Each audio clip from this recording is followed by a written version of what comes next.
ಮಂಗಳೂರು ಮಹಾನಗರ ಪಾಲಿಕೆ ವ್ಯಾಪ್ತಿಯ 60 ವಾರ್ಡ್ನಲ್ಲಿ ತೆಂಗಿನ ಮರಗಳು ಇರೋದು ಸಹಜ. ಆದರೆ ಎಲ್ಲಾ ಕಡೆ ರಸ್ತೆ ಬದಿಗಳಲ್ಲಿ ತೆಂಗಿನ ಗರಿಗಳು ದೀಡು ಕಟ್ಟಿಂಗ್ ಮಾಡಿದ ತ್ಯಾಜ್ಯಗಳು ಕಂಡು ಬರ್ತಾ ಇದೆ. ಇದರ ಕಸ ವಿಲೇವಾರಿ ಜವಾಬ್ದಾರಿ ಮಹಾನಗರ ಪಾಲಿಕೆಯದ್ದು. ಆದರೆ ಇಲ್ಲಿನ ಅಧಿಕಾರಿಗಳು ದರ್ಪದಿಂದ ವರ್ತಿಸಿ ನಿರ್ಲಕ್ಷ್ಯ ಧೋರಣೆಯನ್ನು ತೋರ್ತಾ ಇದ್ದಾರೆ. ಸರ್ಕಾರ ಉತ್ತಮವಾದ ಆಡಳಿತವನ್ನು ನೀಡ್ತಾ ಇರುವ ಸಂದರ್ಭದಲ್ಲಿ ಅಧಿಕಾರಿಗಳು ಸರಿಯಾದ ರೀತಿಯಲ್ಲಿ ಕರ್ತವ್ಯವನ್ನು ನಿರ್ವಹಿಸಬೇಕು. ಇಲ್ಲವಾದಲ್ಲಿ ಈ ಬಗ್ಗೆ ಹಿರಿಯ ಅಧಿಕಾರಿಗಳಿಗೆ ದೂರು ಕೊಡಲು ನಾವು ಸಿದ್ಧರಿದ್ದೇವೆ ಎಂದು ಕೆಪಿಸಿಸಿ ವಕ್ತಾರ ಎಸಿ ವಿನಯರಾಜ್ ಅವರು ಹೇಳಿದರು.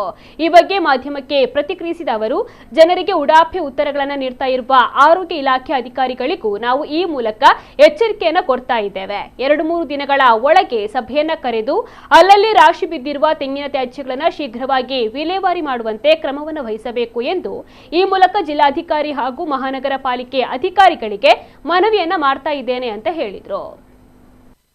ಇವತ್ತು ಎಲ್ಲಾ ಕಡೆ ಏನು ಮನೆಯ ಒಳಗಡೆ ಇರುವಂತ ಅಂಗಳದಲ್ಲಿರುವಂತ ಏನಿವತ್ತು ಈ ಒಂದು ಕಲ್ಪವೃಕ್ಷ ತೆಂಗಿನ ಮರ ಇದೆ, ಅದರ ಮಡಲುಗಳಿರ್ಬೋದು ಅಥವಾ ಬೇರೆ ಬೇರೆ ವೀಡ್ ಕಟ್ಟಿಂಗ್ ಮಾಡಿರುವಂತದ್ದಿರ್ಬೋದು, ಇದನ್ನ ಇವತ್ತು ಕಟ್ಟು ಮಾಡಿ ತೆಗಿಬೇಕಾಗ್ತದೆ. ಇಲ್ಲದಿದ್ರೆ ಜನರ ಮನೆಯವರ ತಲೆ ಮೇಲೆ ಇವತ್ತು ಅದು ಮಡಲು ಬೀಳುವಂತ ಪರಿಸ್ಥಿತಿ ಕೂಡ ನಿರ್ಮಾಣ ಆಗುವಂಥದ್ದು, ಅದರಿಂದ ಗಾಯ ಆಗುವಂಥದ್ದು ಸಹಜ.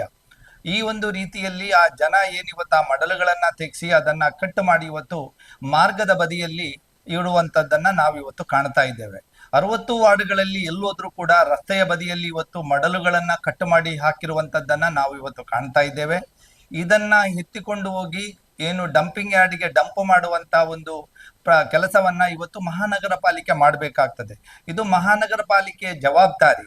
ಆದ್ರೆ ಎಲ್ಲೋ ಒಂದ್ ಕಡೆ ಇವತ್ತು ಮಹಾನಗರ ಪಾಲಿಕೆಯ ಅಧಿಕಾರಿಗಳು ಇವತ್ತು ಬಹಳ ದರ್ಪದಿಂದ ಅದನ್ನು ಎತ್ತುಕೊಂಡು ಹೋಗದೆ ಅದನ್ನ ತಿಂಗಳುಗಟ್ಲೆ ಅಲ್ಲಿಯೇ ಮಾರ್ಗದಲ್ಲಿಯೇ ಬಿಟ್ಟು ಹೋಗುವಂಥದ್ದು, ಇದರಿಂದ ವಾಹನ ಸಂಚಾರಕ್ಕೆ ಅಡೆತಡೆ ಆಗುವಂಥದ್ದು, ಅದೇ ರೀತಿಯಲ್ಲಿ ಮಳೆ ನೀರು ಬಿದ್ದು ಅದು ಕೊಳೆತು ಅದರಿಂದ ಬೇರೆ ಬೇರೆ ರೀತಿಯ ಅಣುಗಳು ನಿರ್ಮಾಣ ಆಗುವಂಥದ್ದು ಅಥವಾ ಬೇರೆ ಬೇರೆ ರೀತಿಯ ರೋಗ ರುಜಿನಗಳಿಗೆ ಕೂಡ ಇದೊಂದು ನಾಂದಿ ಆಗುವಂತ ಒಂದು ಪ್ರಮೇಯವನ್ನ ಇವತ್ತು ನಾವು ಕಾಣ್ತಾ ಇದ್ದೇವೆ. ಇವತ್ತು ನಾನು ಕೂಡ ಇವತ್ತು ಮಹಾನಗರ ಪಾಲಿಕೆಯ ಆರೋಗ್ಯ ಡಿಪಾರ್ಟ್ಮೆಂಟಿನ ಅಧಿಕಾರಿಗಳ ಹತ್ರ ಕೂಡ ನಾನು ಮಾತಾಡಿದ್ದೇನೆ. ನಾನು ನೇರವಾಗಿ ಇವತ್ತು ಹೇಳ್ತಾ ಇದ್ದೇನೆ, ಸರ್ಕಾರ ಉತ್ತಮ ಒಂದು ಆಡಳಿತವನ್ನ ಇವತ್ತು ಕೊಡ್ತಾ ಇರುವಂತಹ ಒಂದು ಸಂದರ್ಭದಲ್ಲಿ ಸರ್ಕಾರದ ಇಲ್ಲಿ ಮಂಗಳೂರು ಮಹಾನಗರ ಪಾಲಿಕೆಯಲ್ಲಿ ಇವತ್ತು ಆಡಳಿತ ಕೂಡ ನಮ್ದು ಇಲ್ಲ. ಇಂಥ ಒಂದು ಸಂದರ್ಭದಲ್ಲಿ ಮಹಾನಗರ ಪಾಲಿಕೆಯ ಸದಸ್ಯರ ಒಂದು ಅನುಪಸ್ಥಿತಿಯಲ್ಲಿ ಅಧಿಕಾರಿಗಳ ಜವಾಬ್ದಾರಿ ಏನು ಅಂತ ತಿಳ್ಕೊಂಡು ಅವರು ಸರಿಯಾದ ರೀತಿಯಲ್ಲಿ ಕೆಲಸ ಮಾಡಬೇಕು. ಇಲ್ಲದಿದ್ರೆ ಖಂಡಿತವಾಗಿ ಕೂಡ ಸರ್ಕಾರಕ್ಕೆ ಕೆಟ್ಟ ಹೆಸರನ್ನ ತರುವಂತ ಕೆಲಸವನ್ನ ನೀವು ಮಾಡಿದ್ರೆ ನಿಮ್ಮ ಮೇಲೆ ಖಂಡಿತವಾಗಿ ಕೂಡ ನಾವು ಕ್ರಮ ಜರುಗಿಸಲಿಕ್ಕೆ ಬೇಕಾದಂತ ಅಧಿಕಾರಿಗಳ ಹತ್ರ ಅಥವಾ ನಾವು ಮಂತ್ರಿಗಳನ್ನ ನಾವು ಭೇಟಿ ಮಾಡಬೇಕಾಗ್ತದೆ ಎನ್ನುವಂತ ನೇರವಾದ ಎಚ್ಚರಿಕೆಯನ್ನ ನಾನು ಇವತ್ತು ಕೊಡ್ತಾ ಇದ್ದೇನೆ.